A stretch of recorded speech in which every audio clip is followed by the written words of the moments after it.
Sekarang saya mulai masuk ke penerimaan negara. Penerimaan pajak sampai dengan 15 Maret mencapai 342,88 triliun rupiah. Ini artinya 17,24% dari target. Kalau kita lihat komponennya, PPh non-migas mencapai 203,92, yang non-migas ya, atau 19,1% dari target. PPN dan PPN BM 121,92 triliun, atau ini 15,03% dari target. PBB dan pajak lainnya 2,56 triliun atau 6,79 dari target, dan PPh migas 14,48 triliun atau 18,95% dari target. Penerimaan pajak kita agak mengalami tekanan karena harga komoditas yang menurun mulai dari tahun lalu. Dan ini berarti perusahaan-perusahaan, ya, dalam hal ini mereka kemudian meminta restitusi karena pembayaran masanya mungkin lebih tinggi dibandingkan apa yang akan mereka laporkan pada bulan April nanti. Sehingga memang kalau dari sisi dengan restitusi, netonya kita mengalami tekanan penerimaan pajak kita. Namun kalau dari sisi brutonya, pertumbuhan bruto kalau belum dikurangi restitusi, kita masih tumbuh 5,7%. Nah, kalau kita lihat ya di sini ya, realisasi kumulatif dari perkembangan penerimaan pajak dari mulai 1 Januari sampai 15 Maret kan kelihatan. Kalau kita Januari kita mengumpulkan 149,2, Februari 269, Maret untuk sampai 15 hari pertama saja 342 total ya, ini kumulasi berarti dari sebelum-sebelumnya. Nah, ini berarti tiap tahun kita tiap bulannya kita tumbuh terhadap APBN ya, terhadap target APBN kita sudah mencapai 17,2% dari target APBN. Nah, kita mungkin melihat harga komoditas akan juga menjelaskan penerimaan pajak terutama karena tahun lalu menurun dan mulai terrealisasinya di 2024 ini pembayarannya. Dan untuk penurunan PPN dalam negeri dan PPh juga terutama yang migas juga mengalami penurunan karena tadi harga migas yang korektif dibandingkan tahun sebelumnya. Untuk non-migas kita masih menunjukkan adanya pertumbuhan. Nanti kita akan lihat dari komponen PPN ini. Kita lihat di halaman selanjutnya jenis pajaknya. Untuk PPh 21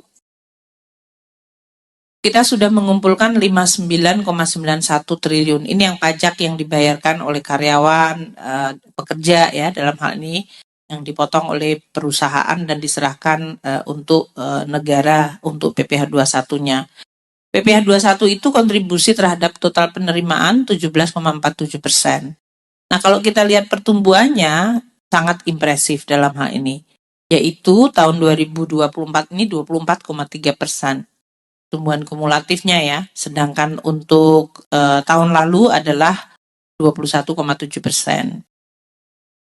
Untuk PPh 22 impor dalam hal ini naik, namun lebih karena dijelaskan oleh perubahan kurs tadi. Kursnya kan mengalami depresiasi sehingga penerimaan dalam rupiahnya menjadi lebih gede kalau dia satuannya tadinya dalam bentuk devisa. Kita sudah mengumpulkan 16,09 triliun atau 4,69% dari penerimaan kita. Pertumbuhannya positif 7,4%. Untuk PPh-OP, nanti kita lihat ya, karena ini masih belum selesai, ini di 2,59 triliun atau 0,76%. Itu pertumbuhannya di 4,1%. Ini sampai dengan Maret ya, 15 ya Pak. Itu oke. 15, oke.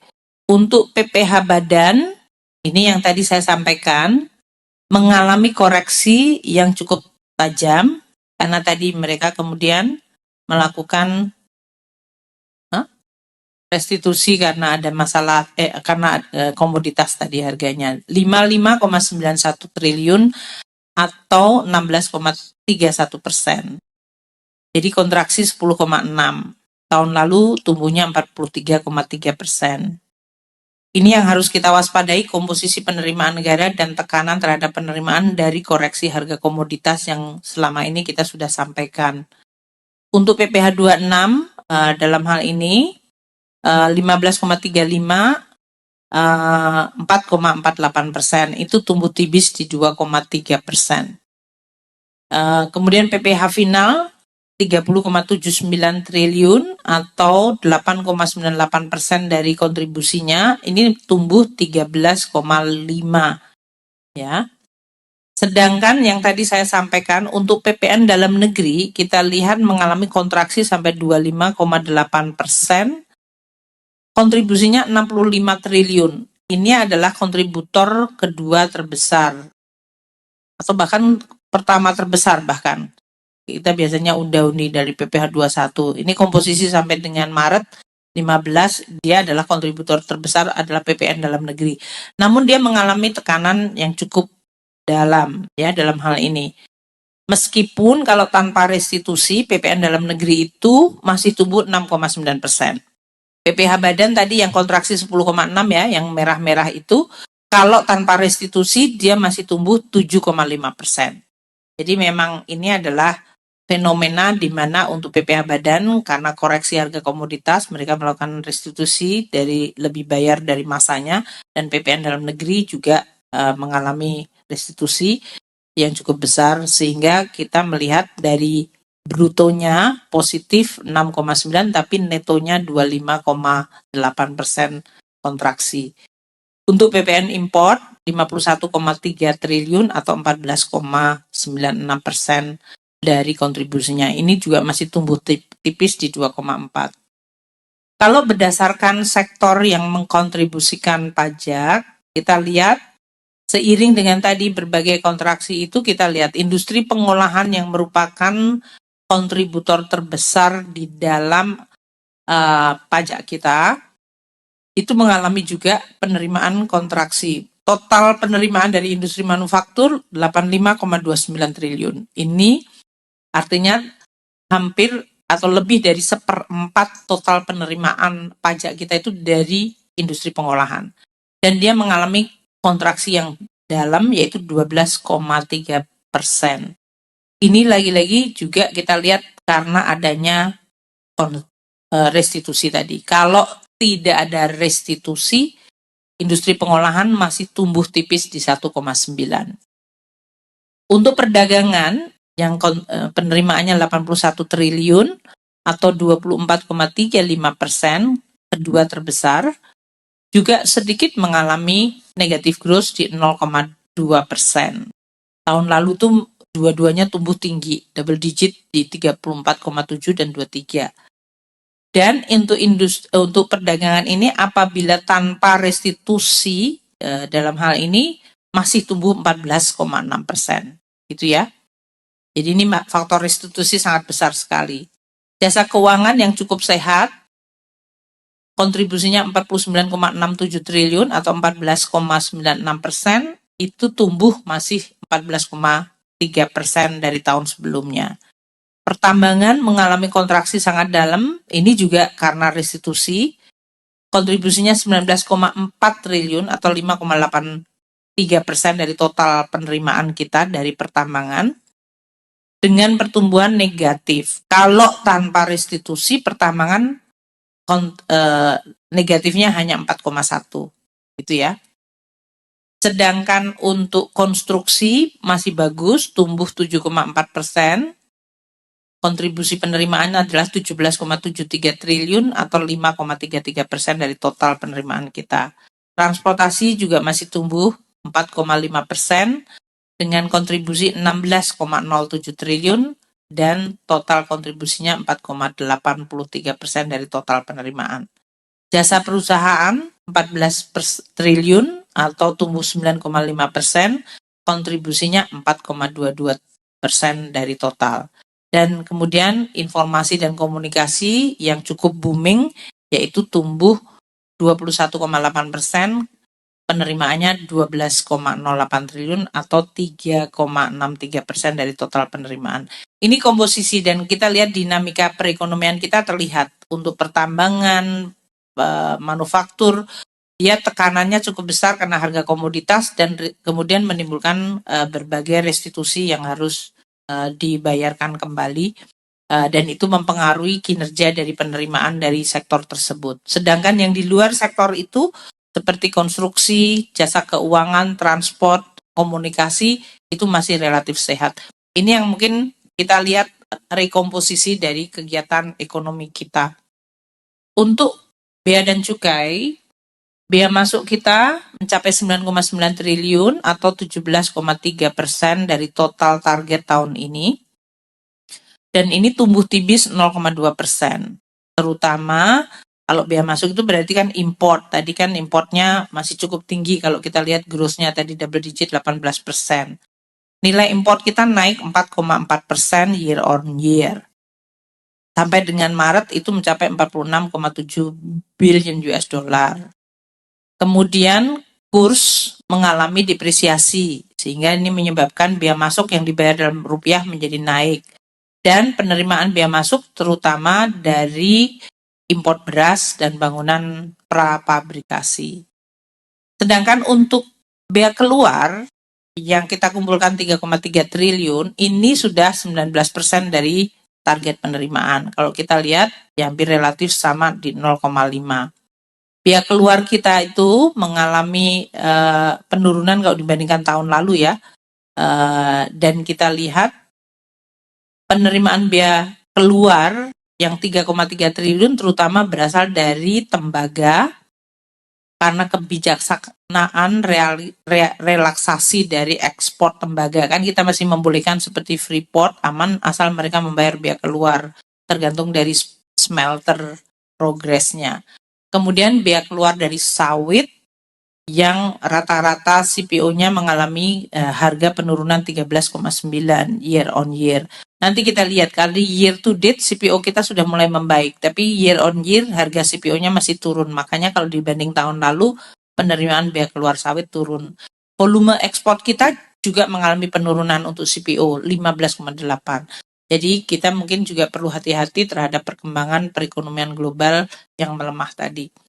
Untuk cukai, kita sudah mengumpulkan 43,3 triliun atau 17,6% dari total penerimaan. Di mana kita lihat penerimaan cukai terutama dari hasil tembakau dan mencapai 43,3 triliun. Dari CHT ini 41,7 triliun, itu artinya dibanding tahun lalu tuh turun 6,5%. Sedangkan untuk cukai MMA dan etil alkohol 1,5 triliun dan 28 miliar. Dengan dalam hal ini masih relatif tipis pertumbuhannya. Untuk PNBP, kinerja dari PNBP kita masih tetap terjaga sampai 15 Maret terkumpul 93,5 triliun atau 19% dari APBN. Kalau kita lihat 93,5 ini sebetulnya mengalami penurunan 12,3% dari penerimaan PNBP tahun lalu. Karena tahun lalu mencapai 106,6 triliun. Jadi ini sudah mulai terlihat terutama untuk komoditas SDA. Dan kita lihat ini untuk SDA migas ya, kontraksinya sampai 20,1%. Karena migas itu selain harga ICP-nya turun, liftingnya juga turun sehingga memang penerimaan kita kemudian mengalami penurunan 20% menjadi hanya 17,8 triliun. Tahun lalu tuh 22,3 triliun. Untuk SDA non migas ya, SDA non migas ini juga mengalami penurunan karena harga batu bara dan volume produksi batu bara juga menurun. Kita lihat penurunannya cukup tajam 38,7%. Yaitu hanya 22,4, tahun lalu itu 36,6 triliun rupiah.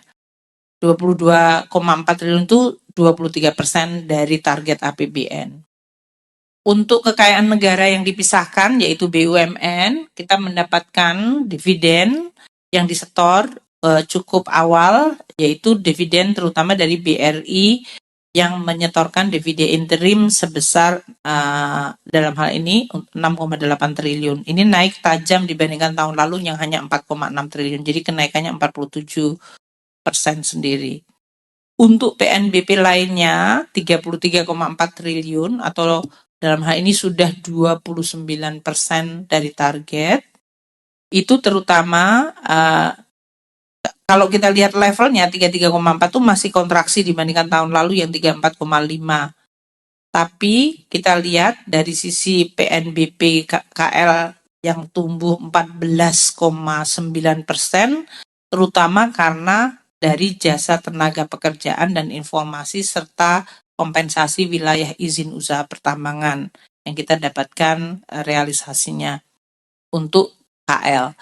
Untuk BLU, terutama ini pendidikan dan kesehatan ya, yang dominan, itu naik penerimaannya 51% atau 13,1 triliun. Ini naik tajam dari tahun lalu yang 8,7. Terutama untuk jasa rumah sakit dan jasa pendidikan. Ini dua-duanya memberikan kontribusi yang sangat besar. Ini berarti efek dari pandemi dan yang lain-lain sudah mulai hilang.